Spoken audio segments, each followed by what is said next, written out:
Засгийн газар дуртайтайгаа хэлж гинтийн шийдвэр гаргасаар байна. 17 жилийн өмнө шийдвэр гаргах төвшөнд ажиллаж байсан албан тушаалнуудад хариуцлага тооцож Energy Resource компанитай зөвшөлдсөх шаардлага үүслээ.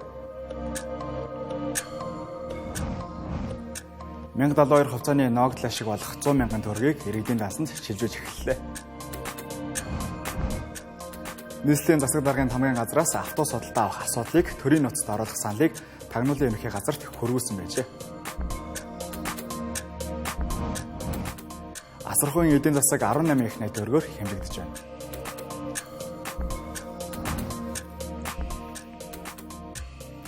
Оройн төрийн үзэгчтэй Тэнгэр телевизийн 7:10 дотоод мэдээ хүргэх бэлэн боллоо. Хүлээн авч үзсэн үү?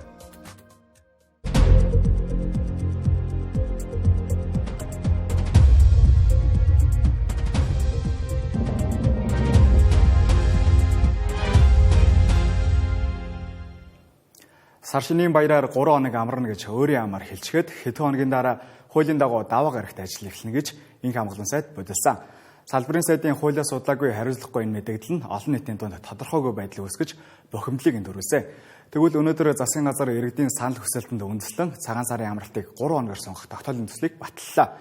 Ингэснээр эх 7 хоногийн пүрэв гарагаас хичээл сургаалт төрийн албаны үйл ажиллагаа эхлэнэ. Шинийн 1, шинийн 2, шинийн 3-нд заавал амрах ёстой ч гэсэн энэ хуулийн доогдох байна гэдэг хуульч сүүлийн үеийг тайлбарлаж штэ тий. За тэрэн дээр ингээд бид нар дээд шүүхээс энэ тайлбар авахаар энэ тайлбараа бас явуулсан.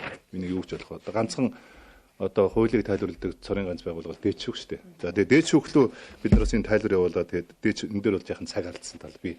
За тэгтээ дээд шүүхээс бол өнөөдрийн байдлаар хариу ирээгүй. За тэгээд өнөөдөр засгийн газрын хуралдаанаар ямар шийдвэр гарсан бэ гэхээр за нэгэнт үүссэн нөхцөл байдал ард иргэдээс бас ийм сандууд гарч байгаа учраас хагас сайн бүтэн сайнд шинийн 2-ын шинийн 3-ндаа шинжлээд 1-р өдөр, 2-р өдөр, 3-р өдөр амралтын өдөр шилжүүлээд тэгээд 4-р өдрөөс ажил эхэлнэ. Хөдөлмөрийн хуулинд цагаан дээр хараар хуанлын тооллоор 3 хоног биш, бэлгийн тооллоор шинийн 1, 2-3-нд амарна гэд хуульчилчихсан гэж Инх хамгаалан сайд цахим маягтай нийтэлж байсан нь өнгөрсөн 7 хоног тийм үү. За нэг ясандаа даваа гарагт бүх нийтээр амарвал хуульд харшлагаар байв. За гэтэл өнөөдөр засгийн газар хуралдаад ганцхан даваа гарагтч биш, нэмээд мегмар лав гарагтч амархаа шийдвэрлэлээ. За энэ нь хууль зөрчиж байгаа хэсгээр улсын дээд шүүхээс тайлбар авахар 6 хоногийн өмнө хандсан ч одоо хэрн улсын дээд шүүх хариу өгөөг байгаа гинэ. За арга буюу ард түмнээ бодоод засгийн газар ийм шийдвэр гаргасан гэж тэрээр тайлбарллаа. Уг нь хуулийн засаглалтай улс учраас хуулиа дагна гэж байсан ч цагаад болохоор хуульд харшлахгүйгээр зохицуулалт хийж болдог гэдгийг энэ жишээ батллаа. Хэрв засгийн газрын тогтоолоос улсын дээд шүүхийн тайлбар зөрвөл хэрхэх хэсэг нь тодорхойгүй байна.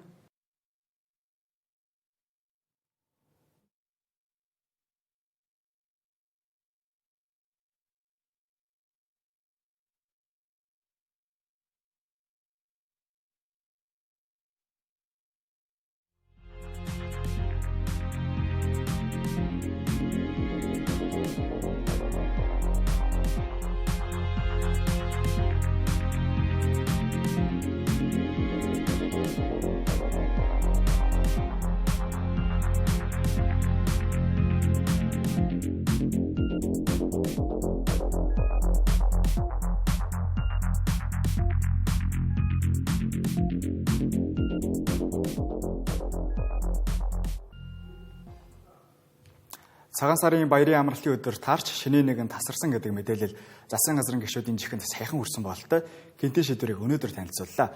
Угтаа бол бид Алсын хараа 2050 гэх урт хугацааны холыг харсан хөтөлбөртэй. Энэс орвол засаг төр удирдах байгаа хүмүүс Алсыг харсан болох шийдвэр гарах учиртай. Гэтэл баярын амралтын өдрийг ч зохицуулж чадахгүй байгаа төр засаг улс орныг урагшуулах 14 мега төслийг хэрхэн яаж хэрэгжүүлэх вэ гэдэгт итгэл алдрахаар байна.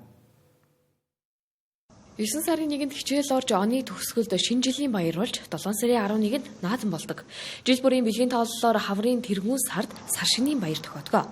Цагаан сарын баяр хэдэнд таарч байгааг интернет рүү ороод хитгэн үг бичгтэл хинч ойлгохоор мэдээлэл гарч ирнэ. Ингэж орж хайхгүй юмаа гэхэд энэ жил шинийн 1-нд тасарч шинийн 2, 3, бямба 8 гараг таарч байгааг гандан тэгшнийг хийдээс хүртэл 2025 оны 1-р сарын 21-ний өдөр мэдээлэл хийж тав тодорхой тайлбар өгч байлаа.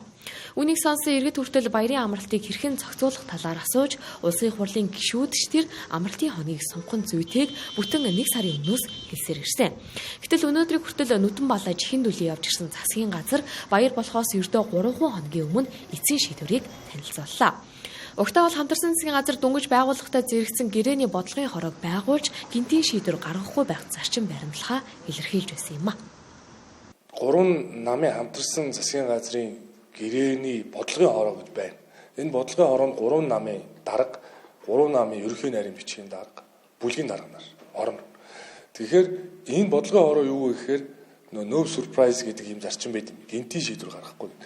Гинтийн шийдвэр бол засгийн газрын зүгээс гинтийн шийдвэр гаргах асуудлыг л хэлж байгаа болохоос биш. Одоо улс төрийн намуудын их хурл төлөөлж байгаа бүлэг бол өөрөө одоо эрх хэмжээгээ хэрэгжүүлээд шийдвэр гаргах нээлттэй. За гэтэл засгийн газрын гишүүд нь ээлжилж гинтийн шийдвэрүүдийг танилцуулсаар байна. Тухайлбал өнгөрсөн сарын 29-ний ээлжилт хуралдаанаар махны экспортыг эх 6 дугаар сарын 1-ний хүртэл хязгаарлахаа гинэж авах зарласан байна. Хэдийгээр цагаан сар төгсөндөө холбогдуулан махны үнийн хөөрөгдлөөс сэргийлэх арга хэмжээ гэх боловч иргэдэд хамгаалсан энэ бодлого нь аж ахуй нэгжүүдэд гинтийн цохилт боллоо. Өмнө нь магадгүй гэж мэдэгдэж байснаас биш яг хизээнээс гэдгийг тодорхой хэлэлгүйгээр нэг л өглөө хуралдсан засгийн хуралдаанаар 6 сарын 1 хүртэлгээд хугацаа заасан шийдвэр гаргасан гэж бизнес эрхлэгчид шүүмжилсээр байгаа юм а. Ийм гинтийн шийдвэр өмнөх парламентын үеэс өвлөгдөж ирсэн. Энэ байдал ноолуурын экспорт дээрч ажиглагдаж байгаа юм а. Тодорхойлбол 2022 оны 10 дугаар сарын 19-нд засгийн газраас гаргасан тогтоолоор ноолуурыг зөвхөн самансан байдлаар гаргахаар болсон. Ингээд хугацааг нь 2023 оноос гэж тодорхойлон заасан. Үүнийг сонссон үйлдвэрлэгчид гаднаас үнэтэй төхөөрөмжүүд оруулж ирэн самансан ноолуур гаргахаар бэлсэн ч ямар ч хэл үггүйгээр энэ хугацааг 2024 оны 7 сарын 1-ний өдөр болгон хойшлуулж сунгасан байдаг. Ингээд дунд нь үйлдвэрлэгчид 2 жилийн турш хохирсон энэ асуудал өнгөрсөн сард шийдвэрлэгдсэн байна. Өөрөөр хэлбэл энэ сарын 1-ээс эхлэн 3 жилийн турш дуртай тоогоо хийж хойшлуулсаар ирсэн самансан ноолуурыг гаргахаар боллоо. Засаг дүүрэн доктортой байж улс орны ажил урагшлана. За гэвч өнгөрсөн гэлтгүй шинэ парламентын гишүүдэд алсыг харсан гэхээс илүү олонний амийг дагсан байдлаар альва асуудалд хандаж ирлээ. Улс орны хөгжлийг урагшлуулнаа гээд 14 мега төслийг хэрэгжүүлэхээр зарлчихсан. За гэтэл засаг дүүрэн өөрөө докторгүй энэ үед нэг л өглөөс ирэхэд дуртай тоогоо хэлж гинтийн шийдвэрийг танилцуулахгүй гэх баталгаа алгаа. Ухаан удаг ордыг улсын их хурл засгийн газрын тогтоолгүйгээр МСС группад өгсөн гэх баримт дэлгэгдэж 17 жилийн өмнөх үйл явдал энэ өдрүүдэд эргэн сөхөгдөж байна. Алангэр сайдаар ахлуулсан ажлын хэсгийнхэн энэ асуудлыг судалж үзээд ухаан удаг ордын лицензийг Energy Resource компанид шилжүүлсэн гэрээн хууль зөрчсөн үйлдэл гэж дүгнсэн байна. Ингэснээр тухайн үед шийдвэр гаргах төвшөнд ажиллаж байсан албан тушаалнуудаас хариуцлага нээх нь тодорхой болж байна. Харин хөрөнгө оруулалт хийж үйл ажиллагаа явуулж байгаа Energy Resource компанид зөвшөөрөх шаардлага үүсэж байна. 2007 онд улсын их хурл тогтоол гаргаж тавталгаан орд газар тэр дундаа Energy Resource компанийн одоо эзэмшиж байгаа тусгай зөвшөөрлийн талбайг стратегийн ач холбогдол бүхий орд газарт хамруулсан. Гэтэл ганцхан жилийн дараа тухайн үед үйлдвэр худалдааны сайдаар ажиллаж байсан наранхүү эрх хэмжээгээ давуулан ашиглаж хувийн хөвшилд эзэмшүүлэхээр гэрээ байгуулжээ. Энэ аж ахуй нэгж хөрөнгө оруулсан. Өөрсдөө үйлдвэрлэл үйл ажиллагаа эрхлээд явж байгаа. Ингэж байгаа аж ахуй нэгжтэй бол зайлшгүй хэлцэж ярих хэрэгтэй. Энэ асуудал дээр бол зарчим ямар нэг өөр байр суурь байхгүй. Энэ асуудлыг бол хэлсэн. Тэгвэл хөрөнгө оруулсан юм. Мөнгө гаргацсан юм. Одоо нэгэнт эхэлсэн юм гэж улсын хурлын тогтоол буюу хууль тогтоох дээд байгууллагаас гаргасан шийдвэр хэрэгжихгүй өнгөрөх ийм зүйл бол байхгүй. Тогтоол бол заавал хэрэгжих гэсэн. Харин энэ тогтоол хэрэгжихдээ бид нар тэр хөрөнгө оруулсан хувийн хөвшил, аж ахуй нэгж, эдгээрийн нөхцөл байдал энэ зүйлтэй заавал ярилцлах хэрэгтэй. Нэгэн туйл зөрчөөж гэрээ байгуулсан тодорхой болсон учраас энэ асуудалтай холбоотойгоор засгийн газраас улсын их хурлд тогтоолын төсөл өргөн барьж хэлэлцүүлж шийдвэрлэх юм байна. За гэхдээ энд нэг зүйлийг сануулхад Energy Resource компанитай байгуулсан гэх гэрээний хувь нь Монголын төрд байхгүйг нь архиваас хайгаад олдохгүй байгааг хууль зүйн сайд хэлж байсан юм а. За улсад учруулсан хохирол гэж авч үзвэл эрүүгэн хэрэгч үүсэх үндэслэлтэй юм байна. За түүнчлэн өнөөдрийн хууль зүйн сайдын хийсэн мэдээллүүд нь төрийн албан тушаалтнуудын буруутай үйлдэл алдааны тухай болохоос биш хувийн өмч хөрөнгө оруулсан компани талаар ямар нэгэн дүгнэлтийг хийгээгүй гэдгийг хэлж байсан юм а. Эрдэнэс тавталгаа хувьцаат компани өнгөрсөн онд 4.5 их найт төгрөгийн ашигтай ажиллаж эргэн бүрт 350 мянган төгрөгийн ногдол ашиг тараахаар шийдвэрлсэн. Инфляц хөрөгдөхөөс сэргийлж энэ мөнгийг 3% болгоно гэж засгийн газар мэдгдсэн. Тэгвэл өнөөдөр ногдол ашигын 2 дахь хэсэг болох 100 мянган төгрөгийг иргэдийн дансанд шилжүүлж эхэллээ. Харин үлдсэн ногдол ашгийг нь эх 4-р сард олох юм байна. 2002 хугацааны ногдол ашигын эхний хэсэг болох 136 мянган төгрөгийг оны өмнөхөн иргэдийн дансанд бэлнэр шилжүүлсэн. За нийгмийн бухимдал дээд зэгтээ тулсан тухайн үед ерөнхий сайд гинэт гарч ирэн бэлэн мөнгө тараасанд олон нийт шүүмжлэлтэй хандаж их найдаар хэмжигдэх их хэмжээний мөнгийг эдийн засаг руу цутгахын оронд нийгэмд хэрэгтэй бүтээн байгуулалтад хийсний дээргэх санал шүүмжүүдж иргэдээс гарч байсан. За харин энэ удаа засгийн газар иргэдэд ногдол ашиг авах 3 сонголтыг өгсөн юм а.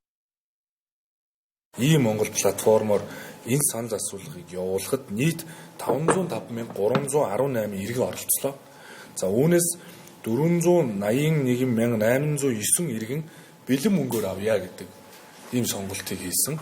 22,242 иргэн хуримтлалын сан буюу иргэнийхээ хадгаламжийн насанд авъя гэдэг сонголтыг хийсэн.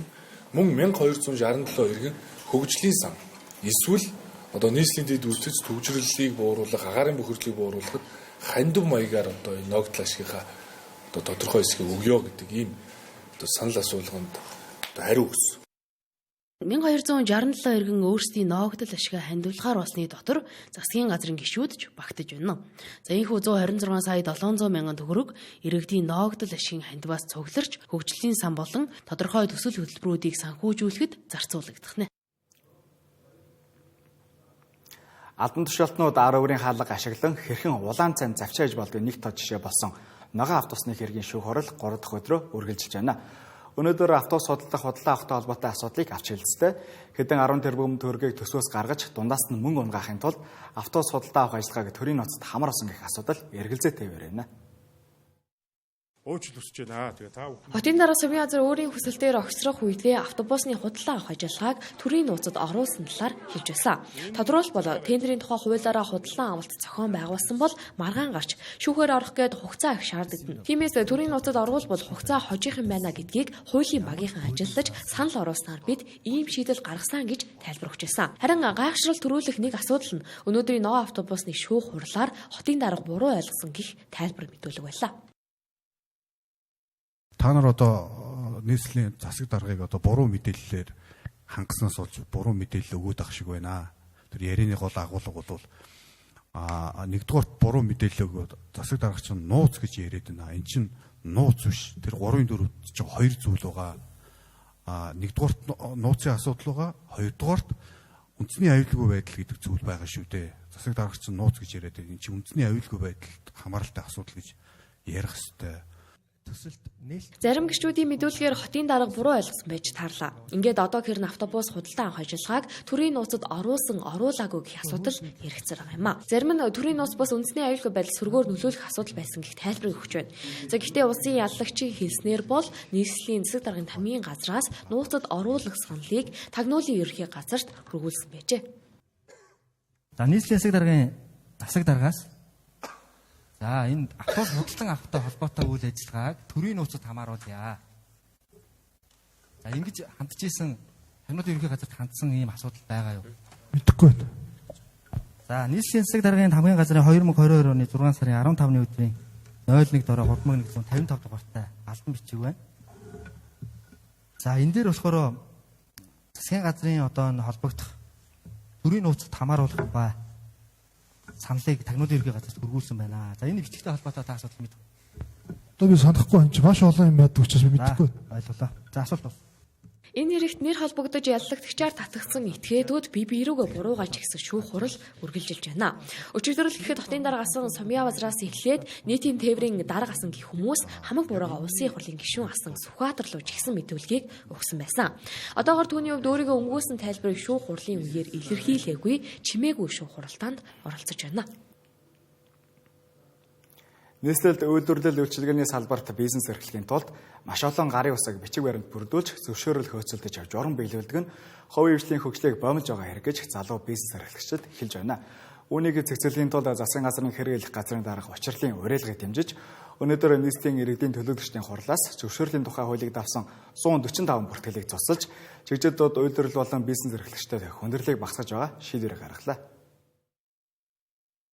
Ер нь бол энэ бизнес эрхлэгчид энэ хүмүүсийн л одоо татвар энэ юмар чинь одоо энэ улс чи явж байгаа шүү дээ. Тэгэхээр уг нь бол улс маань энэ хүмүүсийгээ дэмжиж аль болох одоо тэр хүмүүстэйгээ хамтраад одоо зөвшөөрөл юм гэдэг юм аль болох бага болгоод багасгаад ингээд явах юм бол ингээд хамаагүй ийм нээлттэй одоо ийм сайхан нийгэм бүртгэх гээд байгаа байхгүй. Одоо гэтэл ингээд бидний чинь нэг юм хүний нутагт хүний газар бизнес хийж байгаа аятай нэг юм ингээл тийм ч юм ийм ч юм тэрийгэж авчир энийгэж авчир гэл ингээл тэр одоо хэрэгс төрсэн зөвшөөрлийн асуудлууд за тэгэл би ч гэсэн анх ингээл бизнесээ эхлэх гээл ингээл одоо бичиг цаас ингээл мөрдүүлэх юм дээр ингээд явж ихад бол үгүй ийм юмний хэрэг байдгийн багтаа гэж бодтол хүртэл тийм асуудууд тулгарч л байсан. Цаас үйлдвэрлэлийн чиглэлээр үйл ажиллагаа явуулах компанид 6 дахь жилдээ үйл ажиллагаа ерөнхийдөө үйлдвэрлэл хариуцсан арга ажилладаг. Үйлдвэрийн зөвшөөрөл авах гэж ерөнхийдөө нэг 7-аас 14 хоногийн хугацаатай байлаа. Нэлээд олон бичиг баримт цуглуулж явж байсан шүү. Тэр олны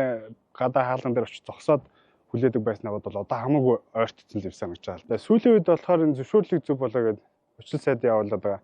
Би энийг их зөв зүйтэй боломжтой ажил яваад эхэлж байгаа юм болов уу гэж хараад байна.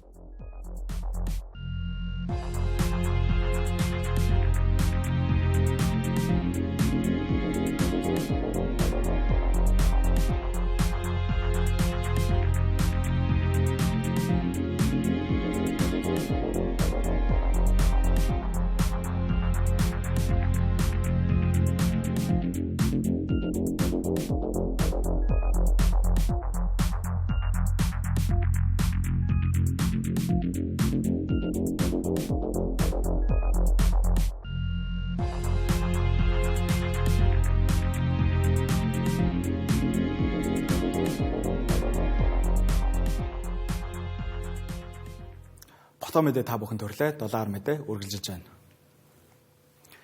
Гэртээ хүүхдээ харах, настайр гарсан эцэгхээ асарч халамжлах, хөгжлийн бэрхшээлтэй гэр бүлийн гишүүнээ харж хандах гэдэг энэ бүх асархан үйлчлэгээ өнөөдөр манай улсад ямар ч үн цэнэгүй байна. Хэрвээ эдгээрийг мөнгөөр хэмжүүл 18 их найт төгрөгт хүрч байгааг Монгол Улсын их сургуулийн багш нар судалсан байна. Монгол улсад бол асархан эдийн засаг болон төлбөртэй болон төлбөргүй хоёр төрлийн явж байгаа л да. Тэгэхээр нийлээд эдэн бол энэ салбар бол дотоод нийтэтгэхүүний 24.7 орчим баг 25%-ийг хэрвээ мөнгөөр нүржүүлдэг байсан бол бид нар одоо ингэж оруулж байна. Зүгээр л энгийн жишээн дээр хүүхдээ та ингээд ажилдаа явах бол хүүхдээ хүнээр харуул цэцэрлэгт 0-2 насны хүүхдийг та цэцэрлэг авахгүй учраас нэг настай хүүхдээ гэртээ хүнээ асрагчаар харуулад ажилдаа явна хэл та хэдэн төгрөгт сар төлөх вэ? Тэрийг л бид нэр тооцож олж байна гэсэн үг. Монголчууд гадаадад очиж ахмад аснуудыг асарч асар өндөр цалин авдаг, гайхдаг. Харин Монголд асарч сувлагчид хамгийн бага цалин авдаг. За гэртээ хүүхдээ хардаг ээжүүд л гэхэд сарын 50,000 төгрөгийн цалинтай. Өндөр настай аав ээжээ удаан хугацаанд асрах бол эмэгтэйчүүд ажлын байраа орхихоосоор аргагүй болдог. За энэ нэргээд өрхийн эдийн засгаас хойш татаж байгаа нэг шалтгаан юм а. Ядуурлын шугамаас дөнгөжл дээгүүр байгаа эсвэл ядуурлын шугамд байгаа хүмүүсийн ихэнх нь залуу гэр бүл байна гэдэг байгаа байхгүй юу. Тэгэхээр чи энэ нөгөө бага насны хүүхдээ асрах гэр бүлийн нөгөө өвчтөе хөгжлийн бэрхшээлтэй ахмад хүмүүсээ асрахад залуу гэр бүлийн хүний нэг нь ингээд хамаг цагаа зарцуулаад ганцхан хүний цалингаар тэр залуу гэр бүл амьдрахад үрдэг. Тэгэхээр хязгаарч орон байртай болохгүй ч гэдэг юм уу тий. Орон байрны асуудал бол бүр их том хавлын мөрөдөл бодлох ч гэдэг юм уу. Ингээд амьдралын чанарт ингээд алхам тутамдаа толгорч гарч ирж байна гэдгийг гаргаж ирсэн. Цалинтай ээжийн мөнгө хөгжлийн бэрхшээлтэй гэр бүлийн гишүүнээ харж байгаа хүнд улсаас өгдөг мөнгө гээд энэ бүх халамж хэлбэрээр тараагддаг мөнгнүүд хөдөлмөрийн хөлсний доод хэмжээнд ч хүрэхгүй байна. За гисэн шууд тэтгэмжийг нэмэх нь бас л шийдэл биш. Харин зарим улсын их хурлын гишүүд даатгал хэлбэрээр зохицуулж олно гэж үзэж байна. Одоо Японд бол жишээ нь хүн өндөр настай 40 наснаас эхлээд цалингийнхаа 2% тэр даатгалд асрах ирээдүйд өөртөө зориулах тэр сандаа төвлөрүүлд юм байна. Ингээд тэр даатгалаа төлөөд яваад байх нь эргээд 65 нас хүрснийхээ дараа тэр үйлчилгээг авахд ердөө 10% төлөөд 90%-ийг нөгөө даатгалынхаа сангаас аваад асрах үйлчилгээг авах тэр боломж нь нэгддэг. Тийм боломжтой болдог. Гэтэл бид нар одоо өнөөдөр мэдж байгаа шүү дээ. Нийгэм даатгалын сан яалаа, эрүүл мэндийн даатгалын сан яалаа. Ямар ч хараа хяналт байхгүй. Асархуй эдийн засагт хөрөнгө оруулах нь зардал бус, харин өсөлт, хөгжил, инновац, хүртээмжтэй нийгмийг бий болгох үндсэндээ хөрөнгө оруулалт гэдгийг хэлж байлаа. За түүнчлэн асархуй үйлчилгээг өргөжүүлэх нь илүү олон ажлын байрыг бий болгож, эмэгтэйчүүдийн хөдөлмөр эрхлэлтийг нэмэгдүүлэхэд чухал алхам болдгийг хэлж байсан юм. Сар шинийн өмнөөс гандан тэгшлэн хийдэд ном хурж эх жилийн өмгийг засдаг боломжтой. Монголын Бурхан шашаадны төв гандан тэгшлэн хэд шинийн 15-ны хүртэл өдөр бүр 14 цагт цагаан сарын ерөөл ном хурахаар болжээ.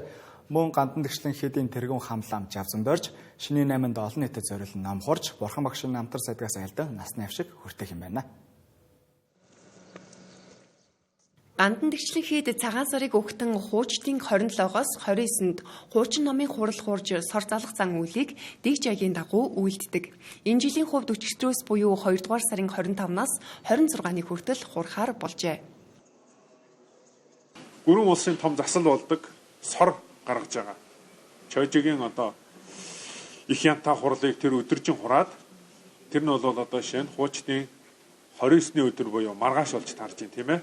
2025 оны 3 сарын 26-ны өдөр маргааш нь 27-ны өдөр таарж байна. Тэгэхээр энэ өдөрт бүгдээрээ тэр соронд сайхан ярь залбираарай. Энэ бол одоо гүрэн улсын их засал шүү гэдгийг одоо хэлье. Ингээд үүний дараа цэдрэл хамын хурал байгаа. Цэдрэл хамын хурал бол 28-ны орой 10 цагаас бацаагаан дугуйн эхэлнэ.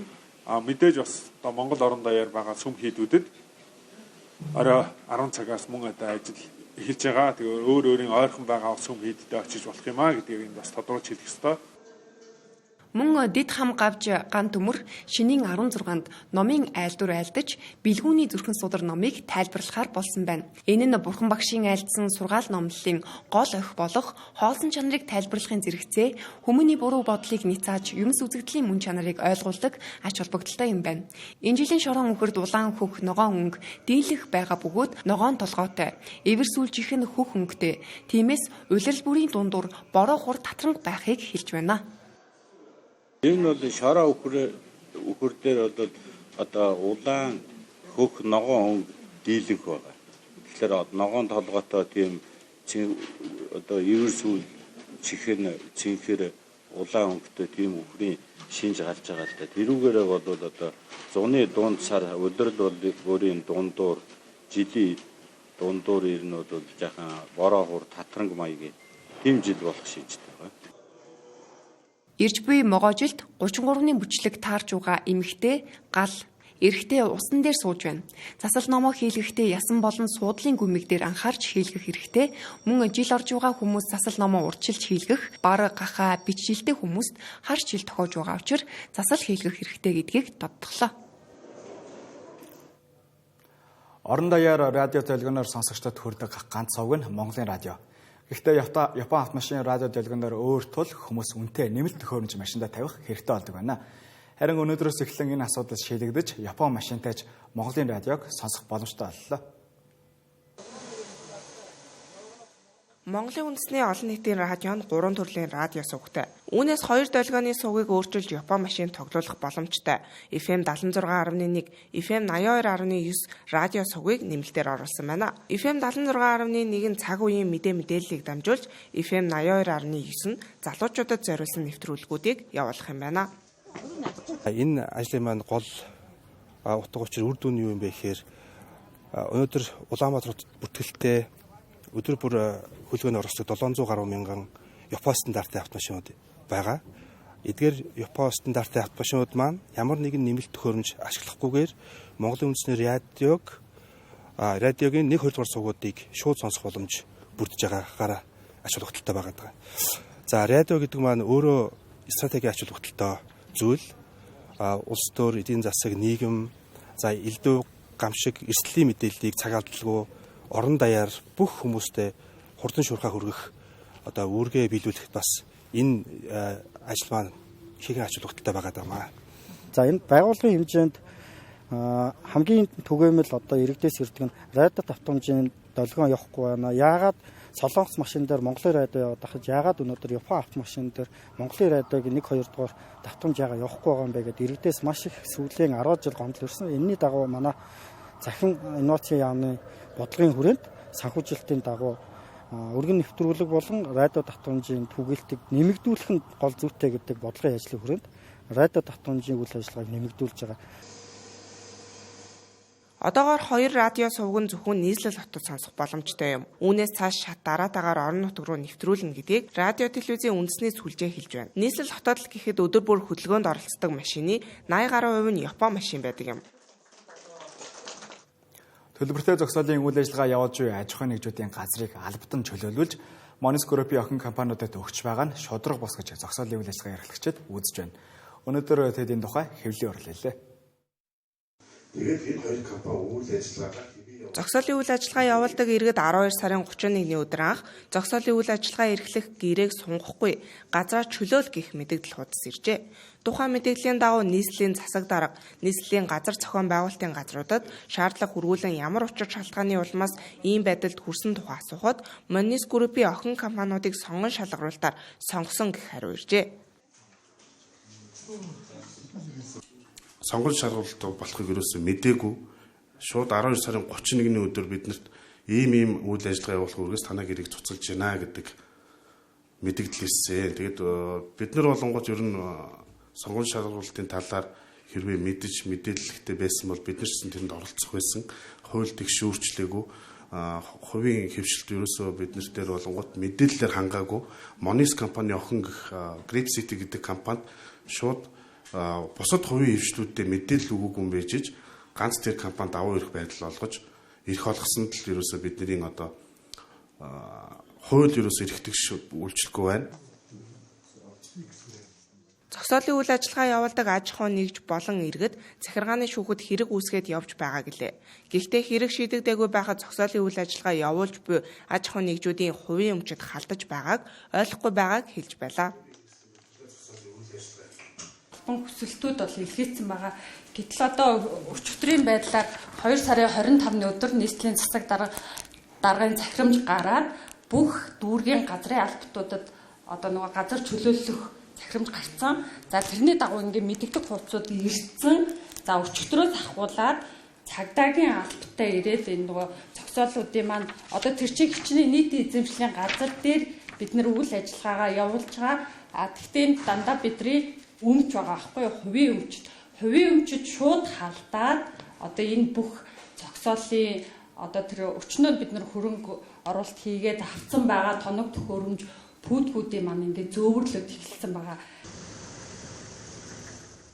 Зогсоолын үйл ажиллагаа эрхлэгчид нь улсдаа татвар шимтгэлээ төлж хууль журмын дагуу төлбөртэй зогсоолын үйл ажиллагаа явуулдаг гэлээ. Харин Monis Group-ийн охин компани энэ зогсоолыг авбал 15 тэрбум төгрөгийн төсвийг улсаас гарган дохижуулан үйл ажиллагаа явуулах юм байна. Томоохон компаниудад боломж олгож, жижиг аж ахуйн нэгжүүдэд шахалтад оруулж байгааг зогсоолын үйл ажиллагаа эрхлэгчид эсэргүүцэж байна. Сонсголын бэрхшээлтэй иргэдийн тоонд ороогүй ч өдөр их тусам сонсох чадвараа бага багаар алдаж байгаа иргэд нэмэгцээр байгааг мэргэжитнүүд анхааруулж байна. Дуу чимээ 60 децибелээс их орчинд байнга байх нь сонсох чадвараа алдах хэрэгслийг дагуулдаг байна. Нийгмийн эрүүл мэндийн үндэсний хүрээлэнгээс гаргасан судалгаагаар Улаанбаатар хотын дуу чимээний бохирдол 7816 децибелд хүрснийг тогтоожээ. Үүний 90 гаруй хувь нь автомашины дуу тохиноос гарах чимээ байна. Гинт сонсогдохоор яг ингээ айгу сэрт хийдэм ингээ зочдог. Тэгээ нөгөө айгу имзэг хүмүүст бол бүр илүү хэцүү байдаг бах. Ялангуяа нөгөө хөгжлийн бэрхшээлтэй юм уу хүмүүст бол илүү хэцүү тусдаг. Ялангуяа тэгээд хүүхд төрж байгаа юм уу эсвэл хүүхд тэврээ явж байхад бол гинт сигнал дунгууд айгу амар хэцүү чичээдэг. Сигнал бол ер нь ослоос ингээ сэргэлж байгаа учраас ер нь бол байнга ингээ яваач гээд дараад хахад тохиромжгүй гэж боддог. Яагаад гэвэл ингээ хүмүүс амар цочин. Тэгээд тэрэн дээрээс нь болохоор ингээ эмзэг хүмүүс байгаа шүү дээ. Тэгээд нөгөө нэг ингээ anxiety энтертэй хүмүүс болохоор ингээ амар биений өвгөө бол байдал дараад паниктдаг. Ер нь тийм хүмүүс хэцүүлэх гэж бодож байна. Тэгээд сигнал авдаг хүмүүс бол ер нь бол гэрлээрээ төхөөд эсвэл ингээ зүгээр хилчиж болдгоо юм гэж боддог. Дуу чимээ ихтэй орчинд амьдардаг иргэд нас ахих тусам сонсох чадвараа алдахаас гадна зүрхний шигдээс мэдрэлийн гаралтай өвчлөлт өртөмтгий болдог гэдгийг эмч хэлж байна. Чанга дуу дохио энэ герц давтамж маань өндөртэй дуу дохиог хэд удаан хэрэглэх нь төв мэдрэлийн системийн алдагдлалд хүргэснээрээ одоо энэ эмгэг үйл хөдөлгөөнийг одоо буруу тийш эргэх нь өөртөө их тааламжтай санагдах ч юм уу. За мөн одоо уур уцаартай байдал нь хийт өндөрсөд ирэхээр өөрийгөө хянж чадахгүй трийг одоо зөв байна гэж бодд юм уу? Ийм хөдөлгөөнүүд бол ийм эмгэг үйлдэлүүд бол маш их олон давтамжлаар илэрдэм байна гэдэг ийм судалгаанууд гарсан байгаа. Замын хөдөлгөөний дүрмд автомашины дуу тохиог дуурахтаа 3 дүрмийг баримталдаг байна. Суурангаас гаднах замд гүйц дөрвөлөх хөдөлгөөн хийгдэ. За хоёрт нь бол зам тэрийн ослоос урдсан сэргийлэх, гуравт нь төмөр замын гарамтай заашгүй зогсолт хийж буй дуу тохио буюу сигналыг дарах. Ийм 3 заалт байдаг. За яг гудам замын хөдөлгөөнд оролцож байгаа жолооч иргэд маань эдгээр 3 заалтаас бусад тохиолдолд хороол, хотхон буюу замын хөдөлгөөнд оролцож явж байгаа үедээ дуу тохиог удаа дараад аардаг. Энэ нөрөө энэ замын хөдөлгөөний дүрмийн 9.2 дахь 9-ийн 12 дахь заалтыг бол зөрчиж байгаа. Сар шинийн баяр ойртож замын хөдөлгөөн нэмэгдэж байна. Жолооч нар замын хөдөлгөөнд оролцохдоо дуу тохио буюу автомашины сигналыг замын хөдөлгөөний дүрмийн дагуу ашиглахыг цагдаагийн байгууллагаас уриалж байна. Анхаарал хандуулсан баялаг үзэгчтэй Тэнгэр телевизийн 7:10 дотоод мэдээ хүргэлээ. Одоо гадаад мэдээ сэтгүүлч инх болго өргөнэ.